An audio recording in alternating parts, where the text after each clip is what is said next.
আমরা দীর্ঘদিন ধরেই স্পেস এবং ইউনিভার্সের বহু মিস্ট্রি আপনাদের সামনে তুলে এনেছি, কিন্তু আজকের এই ভিডিও পৃথিবীর সবচেয়ে রহস্যময় এবং ভয়ঙ্কর প্লেসকে নিয়ে, যার 80% অংশ এখনো মানুষের নাগালের বাইরে।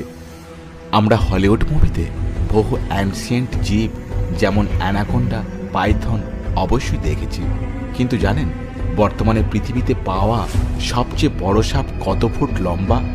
কোথায় থাকে এরা? মুভিতে দেখানো দৈত্যকার স্পাইডার আদৌ কি এত বড় হয়? যদি থেকে থাকে তবে তারা নিশ্চয়ই কোনো ছোট স্থানে থাকতে পারবে না, তাই না? কোথায় থাকে এই সকল অ্যানসিয়েন্ট জীব? পৃথিবীর বেশিরভাগ অ্যানসিয়েন্ট জীবের বাসভূমি আর্থ লাংস নামে পরিচিত বিশাল অ্যামাজন জঙ্গল, যাকে পৃথিবীর বৃহত্তম রেন ফরেস্ট বলা হয়। অ্যামাজন জঙ্গল এতটাই বড় যে সায়েন্টিস্টরা এখনও একে ভালোভাবে জানতে বা বুঝে উঠতে পারেনি। আজও জানা সম্ভব হয়নি কত রহস্য লুকিয়ে রেখেছে অ্যামাজন জঙ্গলের সায়েন্টিস্টরা দীর্ঘদিন ধরেই রিসার্চ করে আসছে, আর প্রত্যেকবার নতুন কিছু উঠে আসে যা খুবই রহস্যজনক। এখানে সায়েন্টিস্টরা এমন কিছু জিনিস দেখতে পাওয়ার দাবি করে যা বাইরের জগতে দেখা যায় না। অ্যামাজন ফরেস্ট এতটাই বড় যে এর নিজস্ব একটি দুনিয়া রয়েছে যেখানে আমরা আজও পৌঁছাতে পারিনি। অ্যামাজন জঙ্গল থেকে যখনই নতুন কিছুর সন্ধান হয় তখন মনে হয় আমরা অ্যামাজন সম্পর্কে কতটুকুই বা জানি। প্রথমে একটি ছবি দেখুন, ভালো করে দেখুন তো কিছু দেখতে পাচ্ছেন? গাছের একটি ভাঙা ডাল ছাড়া কিছুই না, তাই না? কিন্তু না, ভালো করে দেখলে বুঝতে পারবেন এখানে একটি পাখি লুকিয়ে রয়েছে। এবার নিশ্চয়ই দেখতে পেয়েছেন, এই পাখি অ্যামাজন জঙ্গলেই বাস করে। কুটু নামের এই পাখি নিজেকে লুকানোর শিল্পকলায় পটু। পরিস্থিতি অনুযায়ী নিজের শরীরকে অ্যাডজাস্ট করে নেয়, যা দেখলে মনে হয় গাছের ভাঙা কোনো ডাল।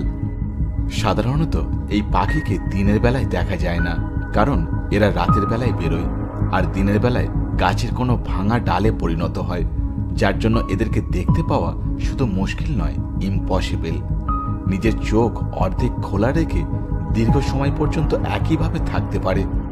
ভাবুন তো, যে জঙ্গলের একটি সামান্য পাখি যদি এতটা রহস্যময় হয়, তাহলে সেই জঙ্গলের বাকি জীবজন্তুরা ঠিক কতটা রহস্যময় এবং ভয়ঙ্কর।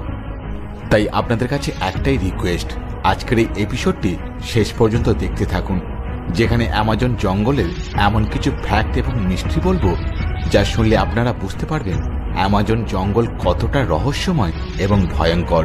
হ্যালো বন্ধুরা, welcome back to our channel mysterious episode Bangla. আমরা সকলেই জানি পৃথিবীর মোট 71% জলভাগ আর 29% স্থলভাগ, আর সেই 29% স্থলভাগের 1/3 জঙ্গল, আর এই 1/3 জঙ্গলের মধ্যে 50% রেন ফরেস্ট অ্যামাজন জঙ্গল একাই কভার করে, যার জন্ম হয়েছিল আজ থেকে প্রায় 50 মিলিয়ন বছর থেকে 34 মিলিয়ন বছর পূর্বে। এবার নিশ্চয়ই বুঝতে পারছেন অ্যামাজন জঙ্গল কতটা বড়। এতটাই বড় যে আমাদের পৃথিবীর মোট অক্সিজেনের 20% অক্সিজেন অ্যামাজন জঙ্গল একাই প্রডিউস করে। অ্যামাজন জঙ্গলের জন্ম কেমনভাবে হয়েছিল তার ডিটেলস যদি জানতে চান অবশ্যই কমেন্ট করে জানান, আমরা তার সেপারেট ভিডিও নিয়ে আসব। চলুন এবার প্রথমে দেখা যাক অ্যামাজন জঙ্গলের কিছু রহস্যময় ট্রি। অ্যামাজন জঙ্গলে কয়েক লাখ ভিন্ন প্রজাতির গাছ দেখা যায়, যাদের মধ্যে কিছু সামান্য প্রজাতির, আবার কিছু খুবই বিষাক্ত, যা খুবই নর্মাল বিষয়, কারণ এত বড় ভয়ঙ্কর জঙ্গলে ভয়ানক প্রজাতির গাছ থাকাটা খুবই স্বাভাবিক। কিন্তু আশ্চর্যের বিষয় হলো এখানে এমন কিছু গাছ রয়েছে যারা ওয়াকিং ট্রি নামে পরিচিত। হলিউড মুভিতে এমন কিছু গাছ দেখানো হয় যারা হঠাৎই চলতে শুরু করে দেয়, কিন্তু সত্যি কি এমনটি ঘটে? হ্যাঁ, গাছ রিয়েল লাইফে চলতে পারে, তবে এটি আমার কথা নয়। অ্যামাজন জঙ্গলে দীর্ঘদিন ধরে রিসার্চ করা সায়েন্টিস্টরা এমনটি মনে করেন। এই সকল রিসার্চাররা মনে করেন অ্যামাজনে এমন কিছু গাছ রয়েছে যারা চলতে পারে, তবে এরা কোনো হলিউড মুভিতে দেখানো গাছের ন্যায় চলতে পারে না। এদের ওয়াকিং স্পিড খুবই স্লো হয়। এই গাছের ওপর রিসার্চ করা সায়েন্টিস্টরা মনে করেন এই সকল ট্রি সেই দিকেই হেঁটে চলে যেদিকে সূর্য এগিয়ে যায়। অ্যাকচুয়ালি এই গাছের সামনের শিকড় সূর্যের ডিরেকশন অনুযায়ী এগোতে থাকে, আর পিছনের শিকড় নষ্ট হতে থাকে। এই জন্য এই সকল ট্রি নিজের পূর্বস্থান থেকে খানিকটা এগিয়ে যায়। তবে এই প্রক্রিয়া 1-2 দিনে হয় না, বরং 3 থেকে 4 মাস সময় লাগে। আর এই জন্য এই সকল গাছকে ওয়াকিং ট্রি বলা হয়। এই গাছ খুবই বিষাক্ত হয়। রিসার্চারদের মতে এই ধরনের গাছ শুধুমাত্র অ্যামাজন জঙ্গলেই পাওয়া যায়। এ তো গেল ওয়াকিং ট্রি। এবার অ্যামাজনের এমন কিছু গাছের কথা বলবো যা আপনার কাছে দুঃস্বপ্ন বলে মনে হতে পারে। অ্যামাজন জঙ্গলে থাকা আদিবাসীরা মনে করেন এখানে এমন কিছু গাছ রয়েছে যারা নরভোগী, অর্থাৎ মানুষ এবং জীবজন্তুর মাংস খায়। তবে এটিকে কোনো কাল্পনিক ভাববেন না, এটি একদমই সত্যি। অ্যামাজন জঙ্গলে এই ধরনের গাছের অল্প কিছুই প্রজাতি রয়েছে মাত্র। এবার ভাবুন তো, যে জঙ্গলে মানুষ খেকো গাছ রয়েছে সেখানে না জানি আরও কত ভয়ঙ্কর জীব থাকতে পারে। তবে এই বিষয়টির ওপর এখনও রিসার্চ চলছে, তাই কনফার্ম করে কিছুই বলা যায় না। এবার চলুন দেখা যাক অ্যামাজন জঙ্গলে বয়ে চলা বয়েলিং রিভার সম্পর্কে। অ্যামাজন জঙ্গলকে পৃথিবীর সবচেয়ে ভয়ঙ্কর জঙ্গল হিসাবে চিহ্নিত করা হয়, কারণ এখানে ভিন্ন প্রজাতির ভয়ঙ্কর জীবজন্তু, গাছপালা, পশু পাখি, কীটপতঙ্গ বাস করে। তাহলে অ্যামাজন ওয়াটার কেনই বা পিছনে থাকবে? অ্যামাজনের এই বয়েলিং রিভার অর্থাৎ ফুটন্ত জলের নদী, যেখানকার তাপমাত্রা 70 থেকে 100 ডিগ্রি সেলসিয়াসের মধ্যে থাকে, সে শীত হোক আর গ্রীষ্মকাল। অ্যামাজন জঙ্গলের ন্যায় এই নদীও খুবই ভয়ঙ্কর, যা অ্যামাজন ফরেস্টের ঠিক মাঝখান দিয়ে বয়ে চলেছে। এই নদীর জল সর্বদাই ফুটন্ত অবস্থায় কেন থাকে তা আজও জানা সম্ভব হয়নি। তবে কিছু রিসার্চারদের মতে এই নদীর গভীরে কোনো প্রকারের জিওলজিক্যাল অ্যাক্টিভিটি, যেমন আন্ডার ওয়াটার ভলকানিক ইরাপশন থাকতে পারে। অ্যামাজন রেনফরেস্ট এতটাই বড় যে যার বিস্তার 9টি দেশ জুড়ে। এই বিশাল রেনফরেস্টে রিসার্চাররা আজ থেকে নয়, বরং বহুকাল পূর্ব থেকেই রিসার্চ করছে। অ্যামাজন জঙ্গলে রিসার্চ করতে যাওয়া এক ব্রিটিশ সায়েন্টিস্ট এমন এক জন্তুকে দেখে যার অর্ধেক মানুষ আর অর্ধেক বাঁদরের আকৃতি, যার হাইট প্রায় 12 ফুট। এই প্রজাতিকে মেরিকক্সি বলা হয়। সেই ব্রিটিশ রিসার্চার বলেন, রিসার্চের সময় মেরিকক্সি প্রজাতির একটি প্রাণী তার সামনে এসে পড়ে, যা তাকে হামলা করতেও চেষ্টা করে, কিন্তু তার দিকে ফায়ার করলে সেই জন্তুটি জঙ্গলের ভিতর পালিয়ে যায়। এরপর ব্রিটিশ রিসার্চার জঙ্গল থেকে বেরিয়ে আসে। বিশেষজ্ঞদের মতে মেরিকক্সি জঙ্গলে দল বেঁধে বাস করে, যাদের এক আলাদা বস্তি রয়েছে। এবার নিশ্চয়ই বুঝতে পারছেন অ্যামাজন জঙ্গল কতটা ভয়ঙ্কর।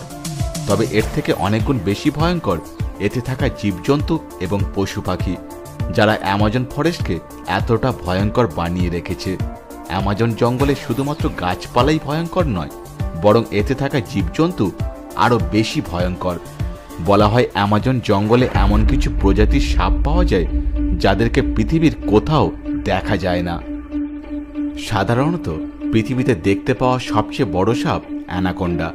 সায়েন্টিস্টদের মতে অ্যানাকোন্ডা সাপের সর্বোচ্চ হাইট 30 ফুট পর্যন্ত হতে পারে, কিন্তু 1906 সালে রিসার্চ করতে যাওয়া এক বিজ্ঞানী বলেন তিনি অ্যামাজন জঙ্গলে 70 ফুট লম্বা একটি অ্যানাকোন্ডাকে দেখেছেন, যা খুবই আশ্চর্যজনক ছিল। আজ থেকে 1000 বছর পূর্বে বিলুপ্ত হওয়া টাইটানোবোয়া সাপের জীবাশ্মের সর্বোচ্চ হাইট ছিল 42 ফিট, যাকে এখনো পর্যন্ত পৃথিবীর সবচেয়ে দীর্ঘ সাপ হিসাবে চিহ্নিত করা হয়। সেক্ষেত্রে অ্যামাজন জঙ্গলে দেখতে পাওয়া এই অ্যানাকোন্ডা পৃথিবীর সকল রেকর্ড পাল্টে দিতে পারে। এমনকি রিসেন্টলি কিছু সায়েন্টিস্ট দাবি করেছেন তারা অ্যামাজন ফরেস্টে 70 থেকে 75 ফুট সাপ দেখেছে। কিছু রিসার্চারদের মতে এদের মধ্যে কিছু টাইটানোবোয়া প্রজাতিও হতে পারে। সায়েন্টিস্টদের এই কথা যদি সত্যি হয়, তাহলে আজও টাইটানোবোয়া প্রজাতির কিছু সাপ অ্যামাজন জঙ্গলে লুকিয়ে বাস করছে। তবে এখন এই বিষয়টি সম্পূর্ণ রিসার্চের অধীনে, তাই কনফার্ম করে কিছু বলা সম্ভব নয়। কারণ এই জঙ্গল এতটাই বড় যে যদি এরা থেকেও থাকে, তবে তারা ঠিক কোন স্থানে বাস করছে তা ডিটেক্ট করা খুবই মুশকিল।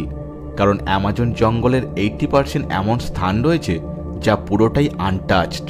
তবে এটুকু ক্লিয়ার, পৃথিবীতে থাকা সবচেয়ে বড় সাপ অ্যামাজন জঙ্গলেই বাস করে, সে অ্যানাকোন্ডাই হোক বা টাইটানোবোয়া। অ্যামাজন জঙ্গলে শুধু সাপই নয়, বরং এখানে থাকা ছোট ছোট পিঁপড়ে এতটাই ভয়ঙ্কর যে এদের একটি কামড় গুলি লাগার সমান।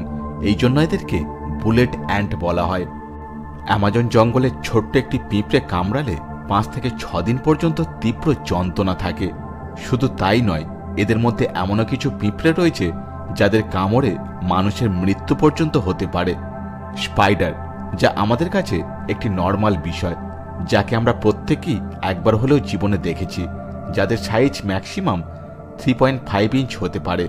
কিন্তু অ্যামাজন জঙ্গলে 6 ফুট লম্বা মাকড়সা দেখা গেছে।